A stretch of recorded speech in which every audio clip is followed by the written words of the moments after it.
कितनी खस्ता है, इसकी आवाज़ आपको महसूस हो रही होगी।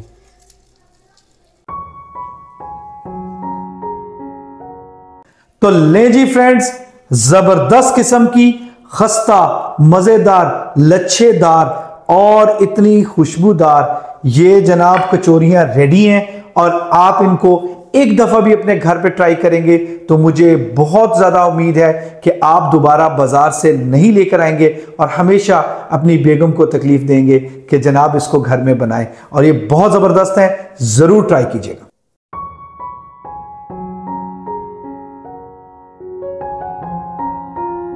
जी, अस्सलाम वालेकुम एवरीवन। अस्सलाम वालेकुम माय यूट्यूब फैमिली। उम्मीद है आप सब लोग खैरोफियत से होंगे। अल्हम्दुलिल्लाह हम भी खैरोफियत के साथ हैं। तो जी, आज हम अपनी रमजान सीरीज की एक और बड़ी जबरदस्त किस्म की रेसिपी आपके साथ शेयर करने लगे हैं। हिरा आपको आज लच्छेदार जबरदस्त किस्म की कचौरियां बनाना सिखाएगी और वो कचौरियां अगर आप अपने घर में एक दफा बना लेंगे तो आप बाजार से कचौरियां लेना भूल जाएंगे, आप अपने घर में बनाने ज्यादा पसंद करेंगे। तो चलते हैं रेसिपी की तरफ। स्टार्ट हो गया जनाब? हो गया। तो जी, सबसे पहले हम कचौरियां रेडी करने लगे हैं। तो इसके लिए मैं जो इसका आटा है वो गूंदने लगी हूँ। तो इसके लिए यहाँ पर मैंने 2 कप, यहाँ पर एक बाउल में हम ऐड कर देंगे 2 कप मैदा। मैदे को मैंने अच्छे से छान लिया था। साथ ही इसके अंदर हम 2 टेबलस्पून मेल्टेड घी ऐड करेंगे, ½ टीस्पून नमक ऐड करेंगे। आप घी की जगह ऑयल भी यूज कर सकते हैं, लेकिन घी से ये बहुत खस्ता बनती हैं। और अच्छे से हमने इनको मिक्स कर लेना है। हाथों के साथ मिक्स करने में अपना ही मजा है। ये स्टेप जरूरी है, आपने पहले इसको लाजमी मिक्स करना है। तो जी, हमने इसको बहुत अच्छे से मिक्स कर लिए। और इसके मिक्स होने की निशानी ये है कि आप जब इस तरह मुट्ठी बंद करेंगे तो आपकी मुट्ठी में ये इस तरह से रह जाएगा। इट मीन्स कि ये बहुत अच्छे से हमारा ये मिक्स हो चुका है और इसके अंदर जो हमने क्वांटिटी में घी डाला है वो बेहतरीन है जी। और अब इसको हम गूंदेंगे। तो यहाँ पर मैं ऐड कर रही हूँ पानी।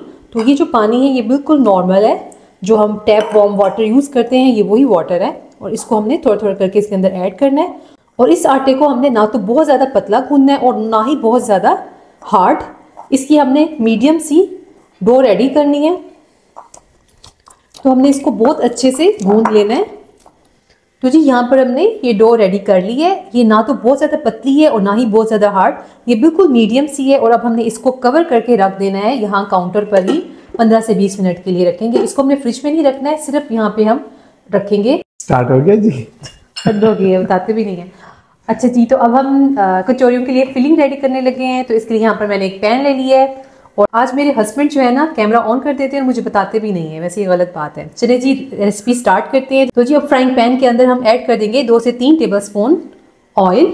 सबसे पहले इसके अंदर हम ऐड करेंगे 1 टीस्पून सफ़ेद ज़ीरा, 1 टीस्पून साबुत कुटा हुआ सूखा धनिया, 1 टीस्पून यहाँ पर मैंने अदरक ली है, उसको बारीक क्रश कर लिया है, इससे बहुत अच्छा फ्लेवर आएगा। 2 से 3 सब्ज़ मिर्ची ली है जिन्हें बारीक चॉप कर लिया था, ये ऐड कर देंगे। और अब हमने इसको हल्का सा फ्राई करना है कुछ सेकंड्स के लिए। 30 सेकंड के लिए मैंने इसे फ्राई किया। साथ ही यहाँ पर मैंने एक मीडियम साइज का प्याज लिया है जिसे बारीक चॉप कर लिया है, ये ऐड कर देंगे। और इसको भी हमने हल्का सा फ्राई करना है। और इन प्याजों का कलर जब तक लाइट पिंक नहीं हो जाता है तब तक हमने इनको अच्छे से फ्राई करना है। तकरीबन 1 से 2 मिनट लगेंगे, ये बहुत ही बेहतरीन सा कलर आ जाएगा। इसका कलर लाइट पिंक होना स्टार्ट हो गया। अब मैं इसके अंदर ऐड करने लगी हूँ, यहाँ पर मैंने 4 मीडियम साइज के आलू लिए थे जिन्हें मैंने अच्छे से मैश कर लिए, ये ऐड कर देंगे। इन आलूओं को पहले मैंने बॉईल किया था, बॉईल करने के बाद मैंने इनको अच्छे से मैश कर लिया था। और अब हमने इनको मिक्स करना है। और इसके साथ ही मैं इसके अंदर कुछ स्पाइसेस ऐड करूंगी। तो यहाँ पर मैं ½ टीस्पून नमक ऐड कर रही हूँ। यह नमक आप अपने जायके के मुताबिक ऐड कर सकते हैं। ½ टीस्पून पिसी हुई लाल मिर्च ऐड करेंगे, ½ टीस्पून कुटी हुई लाल मिर्चें ऐड करेंगे इसके अंदर, 1 टीस्पून चाट मसाला, ½ टीस्पून हल्दी पाउडर ऐड करेंगे। नमक मिर्चें आप अपने हिसाब से इसके अंदर कम या ज़्यादा कर सकते हैं। और अच्छे से हमने इसको मिक्स कर देना है। तो जी, यहाँ पर हमने सभी स्पाइसेस को अच्छे से मिक्स कर लिए और आप इस पॉइंट पर चख सकते हैं नमक मिर्च और साथ ही इसके अंदर मैं ऐड करने लगी हूँ, यहाँ पर मैंने हाफ कप बॉईल किया हुआ शेड किया हुआ चिकन लिया है, ये ऐड करने लगे हैं, लेकिन ये टोटल ऑप्शनल है। क्योंकि मुझे कुछ फ्रेंड्स ने रिक्वेस्ट की थी कि आप वेज में भी फीलिंग बताएं, तो वेज फीलिंग के हिसाब से ये फीलिंग बहुत ही ज़बरदस्त है। चिकन इसमें ऑप्शनल है, अगर आप चिकन ऐड करेंगे तो इसका टेस्ट मज़े का आएगा। साथ ही यहाँ पर मैं एक मुट्ठी भरकर सब्ज़ धनिया लिए, ये ऐड कर दूंगी और इसको भी हमने अच्छे से मिक्स कर देना है और इस फीलिंग को हमने निकाल कर एक साइड पर रख देना है ताकि ये फीलिंग अच्छे से ठंडी हो जाए। बेगम साहबा ध्यान से बर्तन तोड़ना कम करें। ठीक है, पुराना जाएगा तो नहीं आएगा। ये अच्छा सा सून बनाएगा। तो जी 15 से 20 मिनट हो गए हैं डो को गूंदे हुए और अब हम इसको देख लेते हैं। तो जी डो को हम 1 से 2 बार अच्छे से थोड़ा सा इसको मसल लेंगे ताकि ये और अच्छे से स्मूथ हो जाए। तो जी इसको हमने अच्छे से मसल लिया है और अब हम इसे काउंटर पर ले आए हैं और इसको हमने इस तरीके से अच्छे से रोल करना है। तो जी अब हमने इसको डिवाइड कर लेना है। तो यहाँ पर मैं इसको इस तरीके से 6 इक्वल पोर्शंस में इसको कटिंग कर रही हूँ और अब हमने इसके छोटे छोटे से पेड़े बनाकर एक साइड पर इनको रख लेना है। तो जी इस तरीके से हमने ये 6 पेड़े इक्वल साइजेस में बनाकर रख दी हैं और अब हम इनके ऊपर कपड़ा करवाएंगे ताकि ये जो है ड्राई ना हो और इनमें से हम एक पेड़ा उठा लेंगे और इसको हम बेल लेंगे। थोड़ा सा हम सरफेस पे मैदा डस्ट कर लेंगे और इसको हमने बिल्कुल रोटी की तरह बारीक बेल लेना है और इसको हमने कोशिश करनी है कि हमने इसको ओवल शेप में लंबाई के रूप में हमने इसको बेलना है। तो जी यहाँ पर देखें हमने इसको बिल्कुल ये बारीक सा बेल लिया, इसकी आप मोटाई चेक करें। अब इसके ऊपर हमने मेल्टेड घी ब्रश करना है, अच्छे से हमने इसके ऊपर घी ब्रश करना है, कोई भी पार्ट इसका हमने छोड़ना नहीं है। आप घी की जगह ऑयल भी यूज़ कर सकते हैं, लेकिन घी से जो इसके अंदर लेयर्स आती हैं वो बहुत ज़बरदस्त बनती हैं। अच्छी तरह से हमने ये सारा घी इस पर स्प्रेड कर दिया और अब हम इसके ऊपर मैदा डस्ट करेंगे। तो यहाँ पर मैंने एक छन्नी में मैदा ले लिया है और उसको हमने इस तरीके से हल्का हल्का सा इसके ऊपर डस्ट करना है। सभी पर हमने अच्छे से इसको डाल देना है, हल्का हल्का सा हमने डस्ट करना है, बहुत ज़्यादा एक्स्ट्रा नहीं डालेंगे। चलिए जी अब हमने इसको फोल्ड करना है, इसी तरीके से हमने यहाँ से भी इसको ले आना है और अब हमने फिर इसके ऊपर से ये घी इसके ऊपर ब्रश करेंगे अच्छे से और फिर थोड़ा सा हम इसके ऊपर मैदा डस्ट करेंगे और हमने इसको फिर से इस तरीके से कर देना है फोल्ड। और अब इसके ऊपर मैं इसको थोड़ा सा लंबा और करूँगी ताकि ये दोनों साइड से इक्वल हो जाए। बिल्कुल हल्का सा हमने इसके ऊपर इस तरीके से ये बेलन से हम इसको थोड़ा सा और फ्लैट कर लेंगे और अब इसके ऊपर मैं फिर से घी की लेयर लगाऊंगी। घी हम इसके ऊपर ब्रश करेंगे और फिर से हम इसको इसके ऊपर मैदा डस्ट करेंगे और अब हमने इसको टाइट सा रोल करना है। तो इस तरीके से हम इसको रोल करेंगे, बिल्कुल टाइट सा इसको हमने रोल करना है।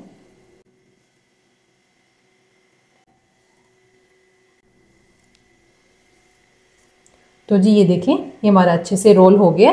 अब हमने इसकी कटिंग करनी है। तो यहाँ पर मैं इसको सेंटर से कट करूँगी और आपने कोशिश ये करनी है कि आपने कटिंग के लिए जो भी नाइफ़ यूज़ करें वो अच्छा शार्प हो ताकि ये जो इसकी लेयर्स हैं आपस में कटिंग करते वक्त जुड़े नहीं। तो जी ये देखें ये बेहतरीन सी हमारी लेयर्स आपको नज़र आ रही होंगी, कितनी ज़बरदस्त इसके अंदर लेयर्स बन चुकी हैं। और अब हमने इसी तरीके से अपने बाकी पेड़ों को तैयार करके रखना है और फिर मैं आपको दिखाऊंगी कि हमने नेक्स्ट क्या करना है। तो जी यहाँ पर ये देखिए हमने सभी पेड़ों से ये अपने जो हैं कचौरियों के पेड़े बनाकर रेडी कर लिए हैं। तो जी अब हमने इनको बेलना है। तो इनमें जो ये वाली लेयर्स वाली जो साइड है, ये आपको लेयर्स नजर आ रही हैं, इस साइड को हमने नीचे रखना है और जो ये साइड है इसको हमने ऊपर रखना है और इसको हमने पहले तो हाथों की मदद से हल्का हल्का सा इस तरीके से दबा लेना है ताकि जो ये लेयर्स हैं ये सारी अच्छे से सेंटर के अंदर ही रहें, क्योंकि ये कचौरियां हैं इनमें सबसे मेन चीजें इसकी लेयर्स होती हैं। जितनी खूबसूरत लेयर्स आई होंगी उतनी ये कचौरियां जबरदस्त बनती हैं। तो हाथों से हमने इसको फ्लैट कर लिया और अब हम इसको बेलन से हल्का हल्का सा बेलेंगे। हल्का सा मैं कुछ का डस्ट करूंगी।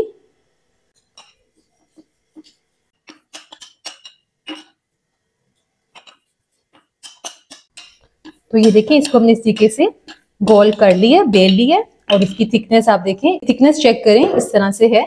और इसको मैं दूसरी साइड से भी दिखाती हूँ। दूसरी साइड पे ये देखें, आपको लेयर्स नजर आ रही होंगी।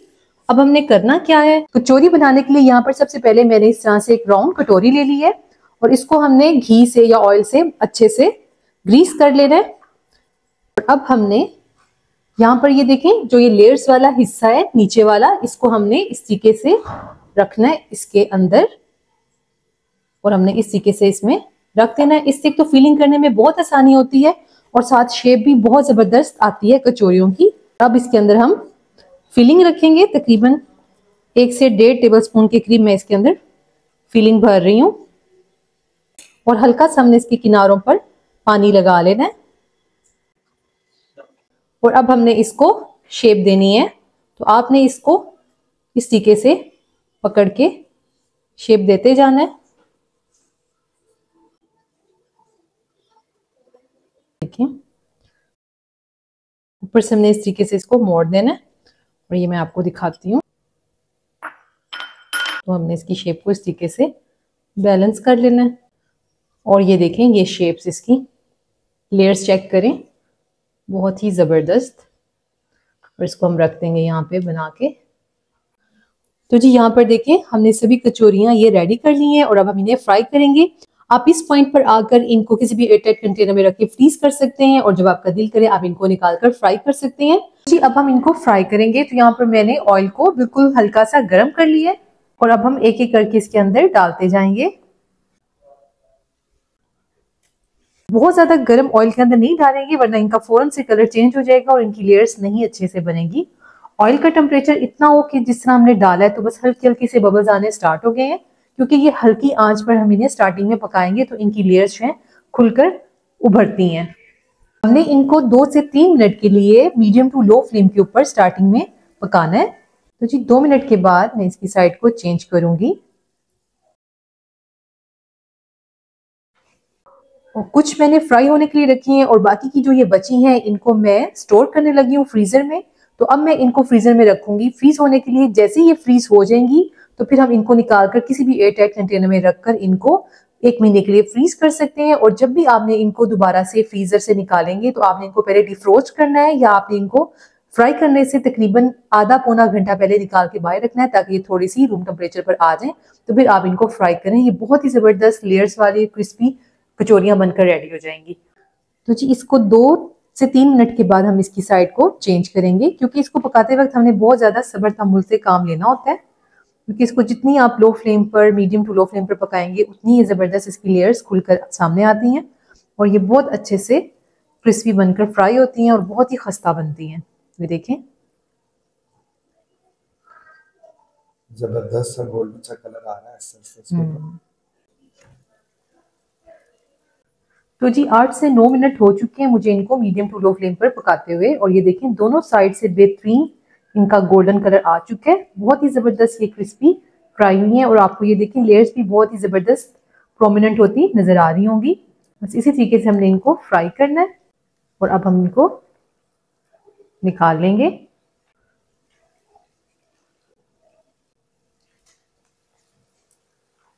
बहुत खूबसूरत।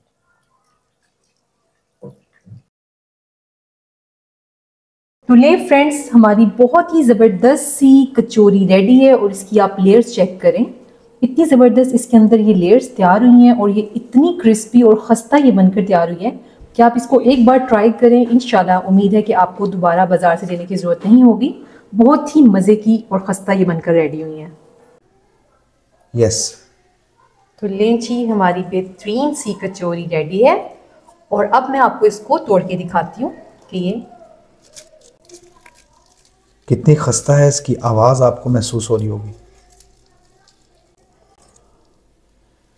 ये देखें, बहुत बहुत ज़बरदस्त, बहुत ही ज़बरदस्त बनी है और बहुत क्रिस्पी और खस्ता सी कचौरियाँ हमारी बनकर रेडी हैं। जी फ्रेंड्स, ज़बरदस्त किस्म की और लच्छेदार और खस्ता ये कचौरियाँ रेडी हो चुकी हैं और ये इतनी ज़बरदस्त हैं कि इसकी खुशबू यहां तक मेरे पास आ रही है और मेरा दिल कर रहा है कि इसको जल्दी से खा लिया जाए। तो आपको अगर हमारी ये वीडियो अच्छी लगी हो और हिरा की ये काविश अच्छी लगी हो तो जरूर लाइक कीजिएगा, अपने जैसा खूबसूरत सा एक कमेंट कीजिएगा। अगर आप इस चैनल पे न्यू हैं तो इसको जरूर सब्सक्राइब कीजिएगा। हमारा कुरानंदाजी का आपको तरीकाकार पहले भी पता है कि जो भी इस वीक के अंदर वीडियोस आएंगी उनको फुल वॉच करेगा विदाउट स्किपिंग और एक प्यारा सा कमेंट करेगा, लाइक करेगा, तो इंशाल्लाह वो हमारी इस अगले हफ्ते की जो हमारी कुरानंदाजी होगी उसमें शामिल हो जाएगा और वो विनर आप भी हो सकते हैं। तो जरूर वॉच कीजिएगा। अपना ख्याल रखिएगा। खुदा हाफिज।